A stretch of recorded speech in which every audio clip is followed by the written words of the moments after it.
Service സംഘടനകളുമായി ചർച്ച നടത്തി കേരള സർവകലാശാല വിസി ഡോക്ടർ മോഹനൻ കുന്നുമേൽ. ഇടത് സിൻഡിക്കേറ്റ് അംഗങ്ങൾ സർവകലാശാല ജീവനക്കാരെ ഭീഷണിപ്പെടുത്തിയ സംഭവത്തിലാണ് യോഗം ചേർന്നത്. സർവകലാശാല ഭരണം കാര്യക്ഷമമായി നടത്തുന്നതിൽ പൂർണ്ണമായും സഹകരിക്കണമെന്ന് വിസി യോഗത്തിൽ ജീവനക്കാരോട് ആവശ്യപ്പെട്ടു. ദിവസം സിൻഡിക്കേറ്റ് റൂമിൽ ഇടത് സിൻഡിക്കേറ്റ് അംഗങ്ങളും ജീവനക്കാരുടെ സംഘടനാ പ്രതിനിധികളും തമ്മിൽ നടന്ന വാഗ്വാദത്തെ തുടർന്ന് ലഭിച്ച പരാതികളുടെ അടിസ്ഥാനത്തിലായിരുന്നു വിസിയുടെ ഇന്നത്തെ യോഗം. സർവകലാശാലയിലെ എല്ലാ അധ്യാപക ജീവനക്കാരെയും പ്രതിനിധീകരിക്കുന്ന സംഘടനകളെയാണ് യോഗത്തിന് ക്ഷണിച്ചത്. സർവകലാശാല ഭരണം കാര്യക്ഷമമായി നടത്തുന്നതിൽ പൂർണ്ണമായും സഹകരിക്കണമെന്ന് വിസി യോഗത്തിൽ ആവശ്യപ്പെട്ടു.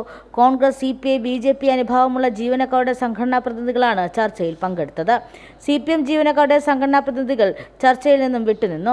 സിൻഡിക്കേറ്റ് അംഗങ്ങളിൽ പലർക്കും സർവകലാശാല നിയമത്തെക്കുറിച്ചുള്ള അജ്ഞതയാണ് ഇന്നുള്ള പ്രശ്നങ്ങൾക്ക് കാരണമായതെന്നും സർവകലാശാല ജീവനക്കാർ യൂണിവേഴ്സിറ്റി ചട്ടവും നിയമവും അനുസരിച്ച് ഫയലുകൾ കൈകാര്യം ചെയ്യാൻ ബാധ്യസ്ഥരാണെന്നും തന്റെ ഭാഗത്ത് വീഴ്ചയുണ്ടായാൽ അത് ചൂണ്ടിക്കാട്ടി തെറ്റ് തിരുത്താൻ ജീവനക്കാർക്ക് പൂർണ്ണ അവകാശമുണ്ടെന്നും വിസി അറിയിച്ചു.